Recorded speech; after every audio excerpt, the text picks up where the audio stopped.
Hello, my name is Amansa. A couple months ago I made a comic about fishing, or rather deep sea fishing. I'd like to explain some of the extra lore bits from the comic and the wider world that it's in. The comic itself is free. You could read it on my ArtStation or Newgrounds account. The comic contains a brief drama of an ambitious fisher who is about to take on his most deadly catch yet, with the promised reward of something far more abundant than any one fish can be. 5 things I'd like to talk to you about in regards to the comic. My fear of the ocean, my love of prehistoric life, the wider setting, the conflict of the people in that setting, and a little hint of what the MC is about to do. I hate the sea. Not so much the sea itself, but the great unknown elements of the sea. The very nature of its large body safeguards its mystery from any would-be explorer. Its depths keep the light of the sun itself out, leaving all things living or dead forever shrouded in absolute darkness. Even if one is able to traverse the depths of the sea, the sheer weight of the sea forms a crushing blackness that hits from all angles. The deeper you go, the greater the danger. At any point of failure, retreat from those ill-fated fathoms become impossible. On top of all that, there are things down there. Living things that crawl, squirm, and silently swim through the bodies of the dead. Hungry things. Things that might eat you. Yes, there's a reason why our primordial ancestors left the sea to be land-dwelling rock lickers. There's some scary shit down there. So the sea is a great place for a setup for some deadly drama between hunter and prey, at least I think. When I was about 2 years old, one of the first movies I ever saw was Jurassic Park. When I was about 5, I told my mother I wanted to be a paleontologist so I could find dinosaurs.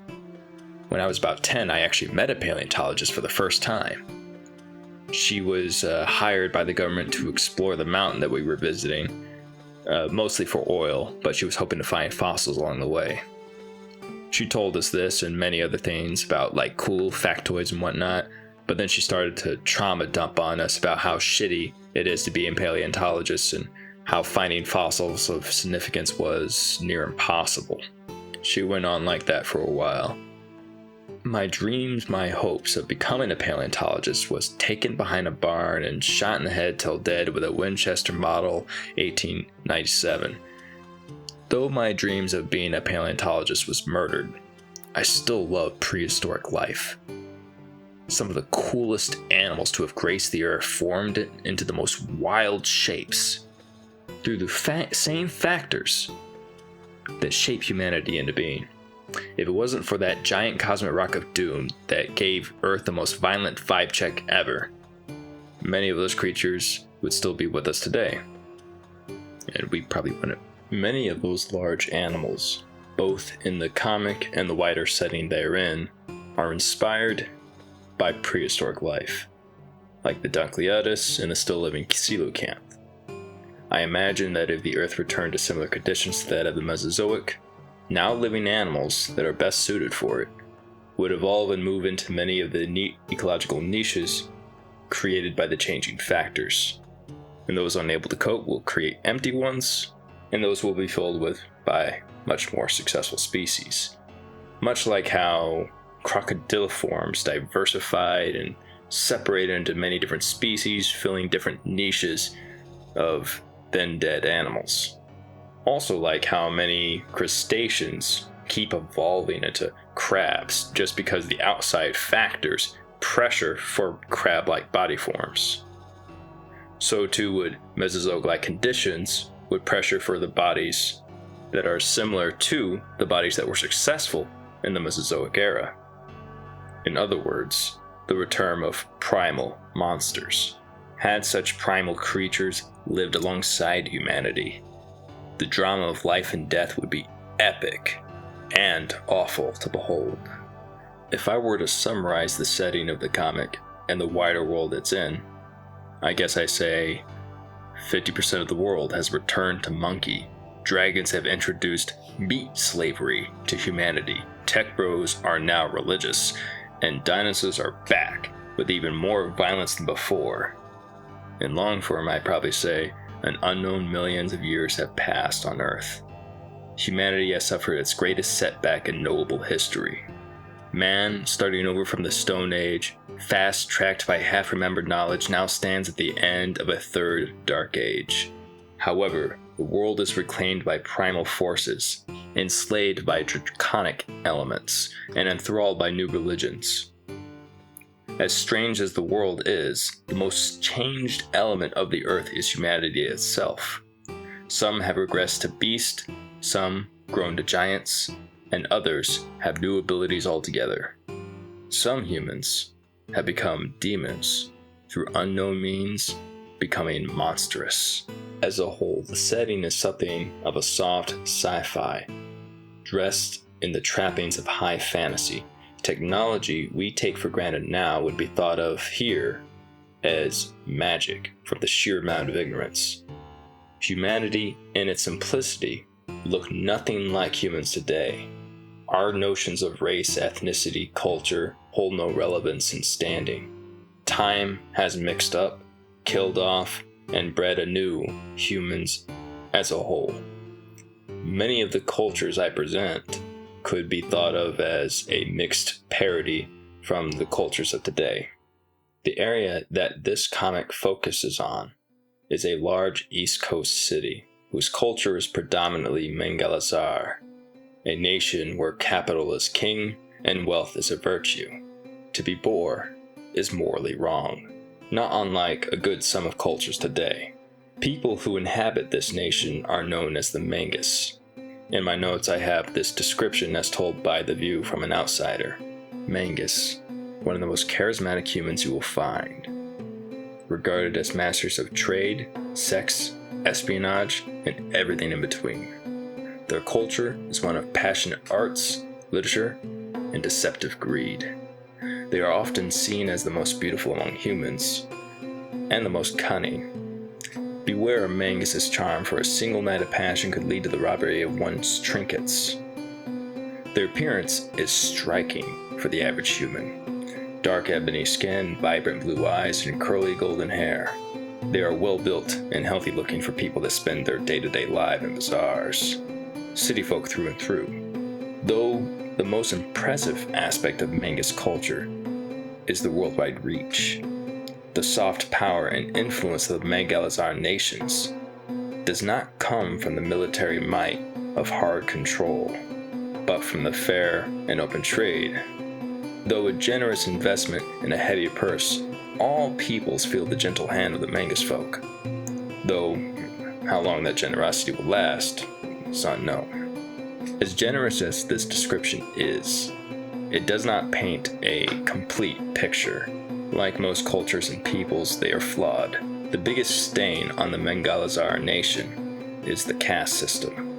Like most systems that sort people according to importance, it has its roots in the divine. The overall structure of the caste system is built around the dominant faith. The faith is formed around a pantheon of 100 gods, all that come from the different religions of the tribes that formed up the nation. By all accounts, this could lead to a very religiously flexible society, if it were not for one inflexible element. The first Tsar. The Tsar was a heroic figure to the Mangus people, and was also the first Mangus to sport golden locks and blue eyes that the Mangus are known for. The first Tsar was responsible for uniting the many different tribes of the Mangus into a unified people. After the Tsar's passing, he was deified as a demigod. Those closest to the Tsar in relation and tribe held high positions in society. A sort of nationwide nepotism followed, which then justified as closeness to the gods. Those who were the furthest from the Tsar soon found themselves at the bottom of the caste system. Later on, the caste system was codified into law and has been the rule ever since. The caste system looks something like this. You have those that are directly descended from the Tsar as rulers and priests. The majority of Mangus people taking up the Bama, Lam, Wogna, Sif positions. And then you have groups like the Dingo and Dangalu, those who are at the very bottom and the furthest from the Tsar. For this comic, we focus on a character from the Dingo caste, a group of people so far from the Tsar they're almost considered not Mangus. The description from an outsider's point of view reads as such. The Dingo Mangus. The people known as the Dingo are a subrace of the Mangus. They are a minority among the Mangus people, though the real numbers are hidden. They're also considered one of the lower caste. The Dingo, in contrast to the Mangus, are somewhat less charming and are a bit off-putting, at least to the Mangus folk.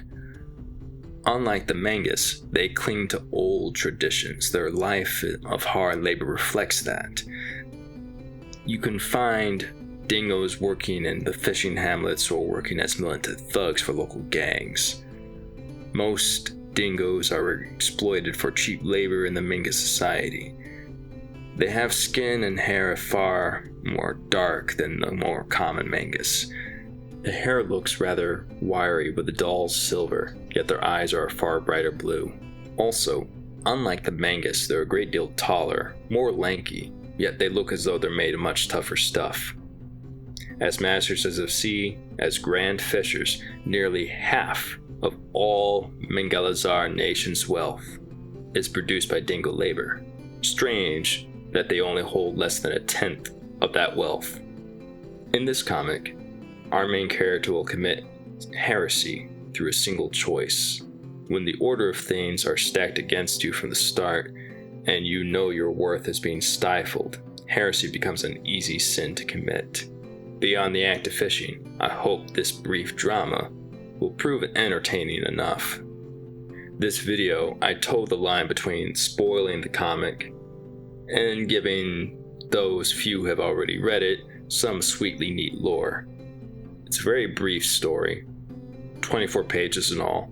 It would probably take 5 to 6 minutes to read, which is nuts because it took a lot longer to write and draw. It's the first comic I made, but I enjoyed making it so much I want to make another. If you do me the honor in reading it, please let me know. What do you think? How can I improve? Only with feedback can I actually improve my storytelling ability. Thank you for those who have sat through my mad ramblings, and thank you to those who continue to enjoy my artwork. I hope to be making more, and I hope you enjoyed the video. For now, goodbye. You guys have a good one.